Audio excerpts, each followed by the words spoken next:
Hey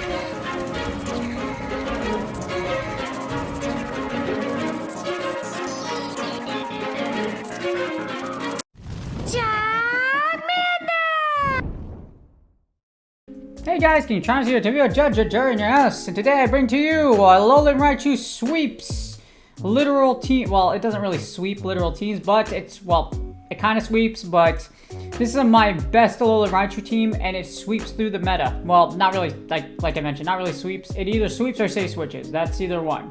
The problem with Alolan Raichu is it's pretty squishy, so when you try to sweep through and electrify your opponents, a lot of things here have charge with pressure or damage, so you're not, it has sweep potential and you can sweep your opponents and it just absolutely, or you could force them to rage quit like I did.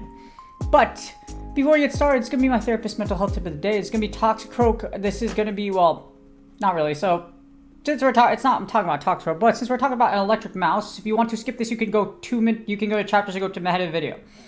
This is how to talk to someone in shock. We're talking about Alolan Raichu here, so this is shocking. So shock, or acute stress disorder, is a psychological and emotional stress reaction that occurs when a person experiences or witnesses a traumatic event. So this is from acute stress disorder, ASD. It's one of the mental disorders when it comes to stress, or trauma, and it's caused a lot by stress. So, and the person immediately feels stress, panic, pain, or panic. And it's magnified when it's threatened by physical injury, death, or destruction. So, yes, ASD. So, with this being said, it has a lot of good information about ASD. This is what happens, like, when someone's in shock, this is literally what you do, or if you know someone that has acute stress disorder. So, trauma, people talk about trauma a lot, but the main ones are PTSD, ASD, and other permanent mental health disorders specifically related to trauma. I've dealt with a lot of trauma incidences as a clinician, and I have my own trauma with PTSD, so it's been a lot quiet, but if you really want to work on it, you gotta work really hard. And this gives you a good example of how to talk to someone in shock. Because if someone's in shock and they freeze, it's probably going to really suck for them. So if you have someone in shock, this article might help you support them or even help you save someone's life. So definitely take a look at this article. And this features Toxicroak, Alolan Raichu safe switch as the main safe switch / sweeper of the team, and then you have Mandibuzz close out with this team, and let's get started. Alright, here are the battles. We have Toxicroak onto Scrafty. Obviously, this is a winning lead from hell, so all we're going to do is stay in, and they're probably going to switch out in 2 seconds. And we get a Drapion. I go straight for the Mud Bomb here. If they switch Drapion onto you, ideally what you should do is try to get a Mud Bomb off and try to come out with shield advantage. After this, you can send in a Alolan Raichu, or you could stay in. So there's 2 options you can do from here. The reason being is because since they have Scrafty, if they have the fighter in the lead, you can stay in here just because Mandibuzz has a good matchup against the fighter anyway, so you don't have to worry about it. As you see here, all I'm going to do is I'm going to farm down their Drapion after breaking 1 shield and come out of this matchup with energy. Again, there's two options. One, you can swap out and go to Raichu, or you could stay in like this and then just line up the fighter with Mandibuzz. So we get a Sableye, and this is great because now this is really good because keeping Toxie alive wasn't the play, or it wasn't the play per se, but like as you see here, because I stayed in one Toxie, I'm able to get 2 Mud Bombs off. And now we can just line up this Sableye against our Mandibuzz. And now this is pretty much game. Mandibuzz can take on both Sableye and Scrafty in the back. Scrafty is effective. It's not walled by Mandibuzz, but foul play, it won't be able to hit you with foul play. As you see here, return tries to go through. I call the right shield, and then all I have to do is just straight aerial ace. Aerial ace through. After this, I could literally, if I break that last shield, I can send in HU, and I can sack HU, I can stay in. I have a lot of control over this matchup right now, and my opponent just top less because they already know it's game over. But yes, this is what you could do. Toxicroak onto Gallade. This is usually a Charm Gallade, so do not swap out right away.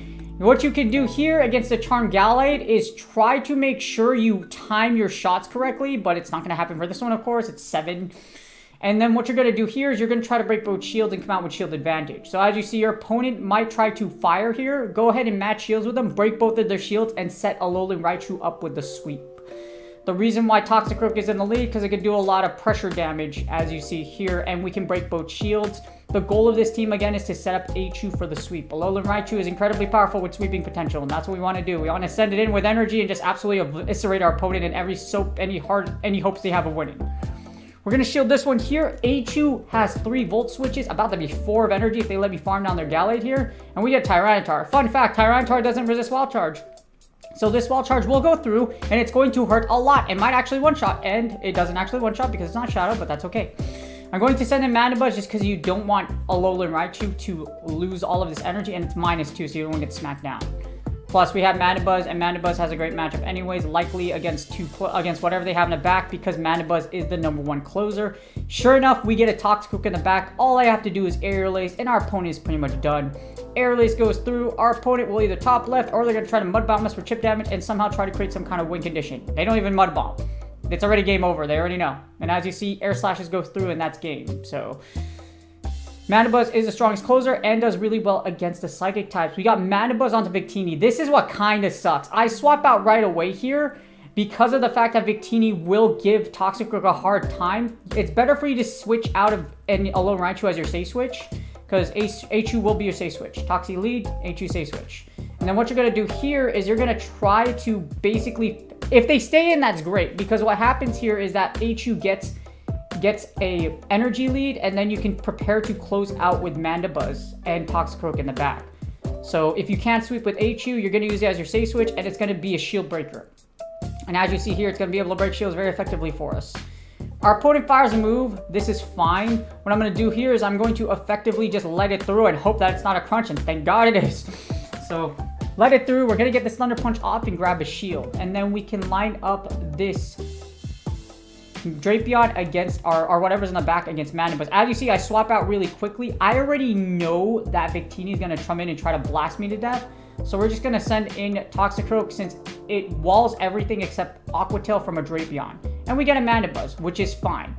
So this is the thing. If you watch my ABB team on my first video for ABB, what you're going to see is that, and as you see, it's like, here's a thumbnail right here if you're interested. But if you take a look, what's going to happen here is that Mandibuzz, if your Mandibuzz has more HP as chip damage, if you have chip damage on their Mandibuzz, it's game over. Because what happens is that your Mandibuzz doesn't do a lot of damage with Aerial Ace, and the chip damage matters. As you see here, their Mandy's in the red. I can eat like 4 Aerial Aces and still live.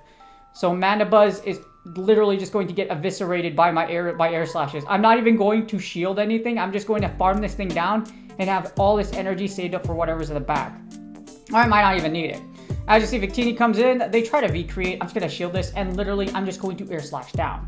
That's all that's going to happen here. V-Create goes through. They're -3, I think. Yeah, it's -3, and then all that's going to happen, I send in Raichu, and then I do something fancy, even though I didn't need to do it, and then I just Air Slash down. I don't need a fire move. They fire an Aerial Ace, it doesn't matter. Again, Aerial Ace is a terrible move to begin with, and it doesn't do great against our Mandibuzz. Now, as you see here, we have like 100 energy on our Mandibuzz as we just fast move down for the dub. Toxicroak lead, Mandibuzz, your safe switch. This is a great example of using your safe switch. So as you see, we're going to safe switch in a Raichu, and then we get a Quillfish. This is great for us because against his Swaying Quillfish, I can just go straight Thunder Punch.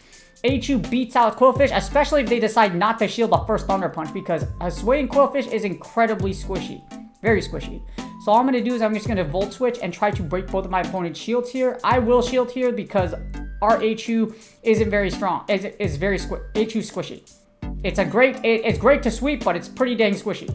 And the problem is my Raichu has terrible freaking IVs. Well, actually, it doesn't have terrible IVs. But my friend Awesome Adam actually traded this for me. He's also a content creator. If you could check him out on YouTube, he's a super cool dude. But he does more regular Pokemon and regular Pokemon and casual gameplay rather than PvP. But I got this from him, one of my really good friends. Miss him to death and hope he's doing well. He's doing actually very well. So as you see, Drapion's in here. We're gonna crunch to death, but we have Toxicroak onto this Drapion, and we have a Mandibuzz for whatever's in the back. So this is pretty much game.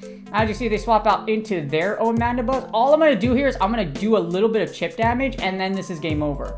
So as you see, remember I told you a little bit of chip damage will go a long way. So as you see here, I got a little bit of extra energy on Toxicroak, and as you see, Aerial Ace isn't going to do much. I could try to catch a move or whatever. It doesn't really matter what happens at this point. But as you see, even though my Mandibuzz doesn't have the best IVs, well, 153 is still pretty dang good, but it's still not ideal. I hatched this one, and it still does really well. I haven't built a Mandibuzz since. I forgot, when did I get this Mandibuzz? I forgot. It's like when we first play the game, you know. I mean, it's like in anime. You know, when you watch an anime in the beginning, like Dragon Ball Z, and then now we have like Demon Slayer and My Hero Academia. Gone are the 90s. Fun fact: my favorite anime is actually an anime called The Slayers. It's a 90s anime, and it's one of the most popular in Japan at its time. And I just love the story so much, and it makes a lot of sense. Not saying I don't like One Piece. As you see, I sweetly just switch in here, go for the Mud Bomb. This will KO, and then I beat the Unholy Bird to death in the back. Poor Flintstone, sorry, you won't have a movie today, and I'm just gonna beat you to death. There you go. Sweet combo in, just make sure your timing is accurate. Again, timing, PvP outside of it lagging is going to be a very fast-paced game. So, again, with the anime reference, as you see, with the anime, now there's so much anime. But yes, it makes sense. It's sorcery. It's my favorite 90s anime. I have to do anime favorites by era because Slayers is definitely my favorite 90s anime. Lena Inverse is my she eats a ton of food and she steals everyone's stuff. I love her, and the jokes are at perfect timing, so I love it so much. We got a Grimer onto Toxicroak. We win this one because we resist these poison jabs, and I have Mud Bomb, which is a super effective move. So all we're gonna do is just bomb the unholy crap out of this poor little freaking Grimer, and I have no idea why they stayed in. I really don't. You're down a shield, and yeah, I don't know. They're gonna body slam here. I'll eat the first one and leave Raichu with shield advantage. Ideally, we don't want to send Raichu against Zweilous anyways, just because of the fact that Raichu is gonna get hit freaking hard, and then they send an XL Ponyard, and this is what I mean by people that use How many Rocket Leaders did you kill to get this XL Ponyard? Probably a lot. This is why this game is unhealthy. It problems formal, and it makes you spend a ridiculous amount of money and time for no reason to compete in Pokemon Go PvP or just have an unfair advantage. This is why our esport only has 2K viewers, because high barrier to entry games don't work. It's a factual thing. High barrier to entries do not work. Especially with a game like Pokemon Go PvP, where people literally are just selling their arm and leg or doing everything they possibly can to get an advantage. As you see, all our Raichu is going to do is just straight... It's funny because you're using an XL Ponyard and an XL Grimer. You're an XL whore, and you're still going to lose this matchup. Congratulations. As you see, they fire off this Crunch or Body Slam or whatever, and then all I have to do is get to an Air Release, which I should, and then it's going to take out this Zweilous. Crunch isn't super effective, and then we'll be able to live one Body Slam just because Mandibuzz is so godforsakenly thick. Good on them for catching, but again, screw you for having a double XL team. Double XL team for inaccessibility. People be like, GG's. Imagine being XL Horde, still losing to a very accessible team like this one right here. And you won the and you don't know what to do with your own XL team. That's hilarious. Anyways, that's game. I hope you enjoyed the battles. And that's game. I hope y'all enjoyed the video. I hope you're getting a lot of shiny Miltank or shiny blue Miltank. I like Miltank is one of my favorite shinies, and I hate Miltank just because for those of you that played Pokemon Silver and you were a 5-year-old kid and she smashed your entire team with Rollout, it's exactly how I feel. Anyways, yes, Miltank is amazing, and I'm hoping you guys, well, it's amazing for the fact of it scarred you as a child, including me. But hopefully you got your blue Miltank, and we're getting closer and closer to Scarlet and Violet releasing, so it's going to be an exciting time for Pokemon fans. So hopefully y'all are excited. I'm definitely excited, and I can't wait. So hopefully you enjoy it. I'll probably do all my battles just to do shiny Miltank, or my prior team is the one I'm going to use. So for sure I'm going to use that team just to power through my sets. But I hope you guys are doing well. I hope your sets are going well. I hope, again, you still have a month until the season ends, so if you're trying for Legend, then there's still have time, but other than that, who knows what the next season's gonna bring. I can say it can't get any worse than this, but it probably is gonna get worse, let's just be honest. As long as Niantic's in the home, it can get worse. Do me a huge favor, please like, subscribe, and comment for YouTube algorithm. Good luck on your Go Bally sets, and I will see y'all on the next video.